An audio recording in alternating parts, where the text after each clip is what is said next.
आज जो supreme court की तरफ से मंजरनामा वज़ा हुआ है, राना साहब क्या समझते हैं? एक अहम मुलाकात जो आज चीफ जस्टिस की हुई और उन लोगों से हुई जिन्होंने अपने तहफ़्फ़ुज़ात का इजहार साबिक चीफ जस्टिस के दौर में किया हुआ था, इस मुलाकात से आइंदा का मंजरनामा क्या देखते हैं? बिस्मिल्लाहिर्रहमानिर्रहीम अस्सलातु वस्सलामु अलैका या सय्यदी या रसूल अल्लाह अस्सलातु वस्सलामु अलैका या सय्यदी या हबीब अल्लाह। ताजदारे ख़त्मे नबूवत जिंदाबाद जिंदाबाद। देखें, बड़ी बड़ी क्लियर सी बात है। मैंने याद करें, हमने पहले भी कहा था कि अब सुप्रीम कोर्ट से बहुत से सरप्राइज़ आएंगे। सुप्रीम कोर्ट पर मैं तैनाती के तरीक़ेकार पर लोगों को इख्तलाफ था, लेकिन चीफ जस्टिस साहब की ज़ात पर, उनके फ़ैसलों पर और उनके इक़दामात पर कभी भी किसी ने इतराज़ नहीं किया था। और आज चीफ जस्टिस साहब की मुलाकात इस बात की तरफ वाज़े इशारा है कि पाकिस्तान की सुप्रीम कोर्ट, पाकिस्तान की इस्लामाबाद हाई कोर्ट और पाकिस्तान के वो तमाम जजेस जो मेरिट की पासदारी करते हैं, वो फैसला कर चुके हैं कि उन्होंने कोई सियासी दबाव कबूल नहीं करना, उन्होंने मेरिट पे कोई कंप्रोमाइज़ नहीं करना, उन्होंने मेरिट से हटके कोई काम नहीं करना।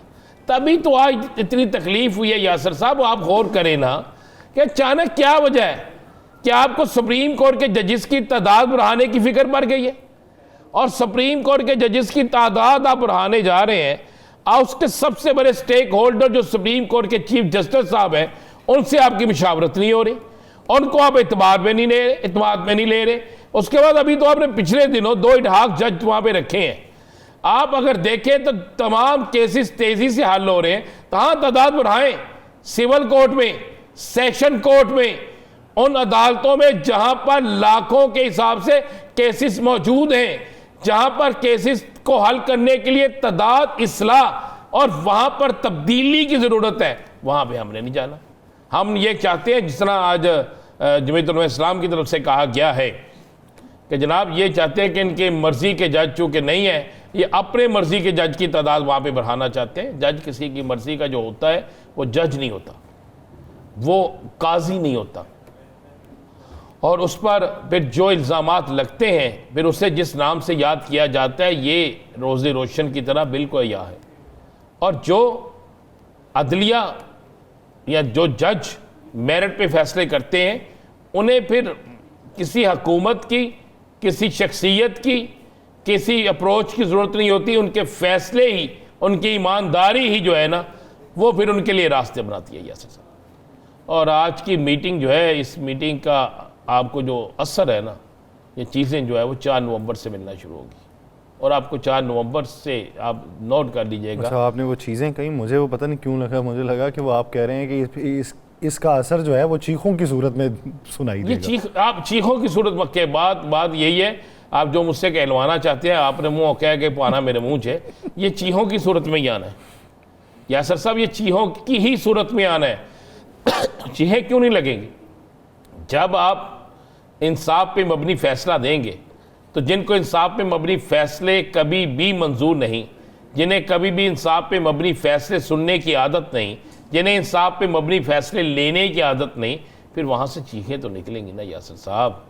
अभी जब ये पता चलेगा कि जनाब इलेक्शन कमीशन के पास भी टाइम ख़त्म हो गया है, जब ये पता चलेगा कि जनाब अब तौहीन इलेक्शन कमीशन नहीं बल्कि इलेक्शन कमीशन पर तौहीन अदालत लगने जा रही है, जब ये पता चलेगा जनाब कि हल्के खुलने लगे हैं, जब ये पता चलेगा जनाब कि किसने किसके साथ ज़्यादती की है, वो सारा कुछ होने जा रहा है, तो फिर ये सारी चीज़ें तो आएंगी ना। राना साहब, आप क्या समझते हैं? कल अभी राना एहसान अफजल साहब ने ये बात की कि वो प्रैक्टिस एंड प्रोसीजर एक्ट जो है उसमें तरमीम का क्यों सोचेंगे जी? तो आज क्या हो गया? आज सेनेट के अंदर पेश कर। मुझे एक बात बताएं, फिर राना एहसान अफजल साहब हमारे भाई हैं, यहाँ वो बेचारे बेइलम है, लाइलम है, बेइलम तो नहीं मैं कहता, लाइलम है, तो यहाँ उनसे कोई पूछता नहीं, तो यहाँ वो हमें बताना नहीं चाहते। इन तीनों में से एक चीज़ है, आप उनसे पूछिएगा, वो आपको बता सकते हैं। कल उन्होंने ये बात की, एक वफाकी वज़ीर का दर्जा रखते हैं, वो मियाँ साहब की अहम तरीन मीटिंगों में मौजूद होते हैं यासर साहब, और अगर उनके नोटिस में नहीं है तो फिर इस हुकूमत को चला कौन रहा है? फिर किसके नोटिस में है? या फिर उनके नोटिस में लाना गवारा नहीं करते वो? कोई ऐसी बात है ना फिर यासर साहब? लेकिन कुछ नहीं होता, जाने दें। वो जिन्होंने पंजाबी जी कहने ना आखिरी झूठे ने ये लैन दो, ये आखिरी झूठे ने लैन दो जिन्हें लेना है। मैं आपको बता रहा हूँ पंजाब में भी तब्दीली आ रही है, कुछ वजारतों में, वफाक में भी आ रही है, और मुझे तो लग रहा है कि इक़्तिदार की ट्रेन पटरी से भी उतर रही है। नहीं, सिर्फ वजारतों में तब्दीली आ रही मैं कह रहा हूँ, मैंने आखिर में जो फिक्र है और तो भी जोर फा लिया करो, तुम भी कोई चीज़ से बाल आंदे जनाब। मैं कह रहा हूँ इक़्तिदार की ट्रेन जो है ना, ये भी पटरी से उतर रही है। कहाँ की? वफाक की, पंजाब की? वफाक की भी उतर रही है। जब ट्रेन उतरती है तो सारा कुछ। मुझे एक बात तो बताएं, आपको पता हमने कितने पैसे खर्च किए किस पे? ये PIA की प्राइवेटाइजेशन कराने के लिए? कितने लोगों को हायर किया? 2 अरब एक जगह गए, 2 अरब एक फर्म को दिए गए, उसके अलावा करोड़ों रुपए लहदा इवैल्यूएशन के लिए। हाँ जी, कि जनाब करें। तो हुआ क्या हमारे साथ? मैं सदके जाऊँ खुदा की कसम, ये कल की जो बोली थी ना, 85 अरब के तखमीने की 10 अरब की बोली। मुझे ये कल की जो बोली थी, ये पाकिस्तान की बदनामी का सबब बनी। आप इंटरनेशनल इन्वेस्टर जो हैं, जिसके लिए आप दावे करते हैं, वो क्या सोचेंगे कि दुनिया की एक बड़ी एयरलाइन जिसने कई एयरलाइंस को चला दिया, उसकी बोली ये आ रही है, और कोई और इन्वेस्टर इंटरनेशनल एक भी इन्वेस्टर था? आप कह रहे हैं कि हमारे मुल्क में इन्वेस्टर्स की लहर लग रही है, था कोई इन्वेस्टर? कोई इंटरनेशनल एक इन्वेस्टर था जिसकी बोली आई हो? लोकल कौन सी आई सर? एक के अलावा? एक के अलावा मैं कह रहा हूं ना। तो ये आलम है। बात ये है कि मैंने आज इस पे ना बड़ी स्टडी की है। स्टडी इसलिए की है कि मैंने कहा क्या ऐसा है कि हम कितना के इस पे खर्चाना है, इस PIA को चलाने पे हम क्यों नहीं चलाते? हम अपने मुल्क की चीज़ें क्यों? इसी PIA ने यासर साहब न्यूयॉर्क पर होटल किसकी मलकियत है? PIA ने अपनी प्रॉफिट से लिया हुआ है, रूस वाला। ठीक है। अब ये वो होटल है जिसको ट्रंप लेने आया था। आपको पता ट्रंप का भी होटल्स का कारोबार है ना, लेकिन ले लिया ये उस दौर में लिया जब ये सारी चीज़ें एयर मार्शल नूर होते थे। अब आप गौर करें ज़रा, पेरिस में एक होटल है स्क्राइब, ये इसकी कीमत कम अज़ कम भी ये बेचे ना 60 अरब है। 60 अरब उस एक होटल की? एक होटल की, ठीक है। उसके बाद न्यूयॉर्क में जो होटल है,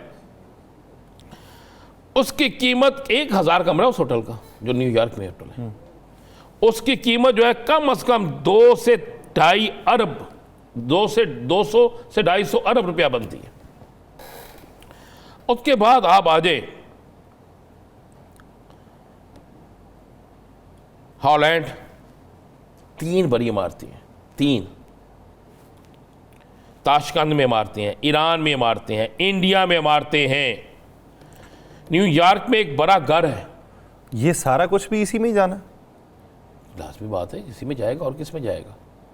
इसमें ना भी जाए। मैं एक बात बता रहा हूँ। उसके बाद आ जाए कई 100 अरब रुपए इकट्ठे हो सकते हैं इनसे, कई 100 अरब। उनमें से आप उसको, उन रकम को आप PIA को देते हैं कि चलें भाई, नया बोर्ड ऑफ डायरेक्टर बनाएं, यहाँ पर नए सिरे से इसे खड़ा करें। और अगर उस वक्त में PIA ये कई 100 अरब रुपए की जायदाद बना सकती है, आप क्यों नहीं? जब आप इसमें सियासी मुदाखलत खत्म कर देंगे, जब आप इसमें नया बोर्ड ऑफ डायरेक्टर बनाएंगे, जब आपको पता होगा कि जनाब इसने चलना है और इसने काम करना है, आप जब देखेंगे इसमें है कि आप 7000 मुलाजमीन को फारिग करके किधर फेंकेंगे? उन 7000 खानदानों का क्या बनेगा? सोचे ना। उसके बाद आप, मैं कह रहा हूं कि ये एक होटल आपका बिकता है 250 अरब रुपए का, एक बिकता आपका 60 अरब का, आप बाकी जायदाद भी बेचें। पिछले दिनों सक्खर के अंदर PIA की एक जायदाद थी जिसकी कीमत कम अज कम 4 से 5 अरब थी, लेकिन PIA को पता था हमारी जायदाद है, कब्जा किसी और का था।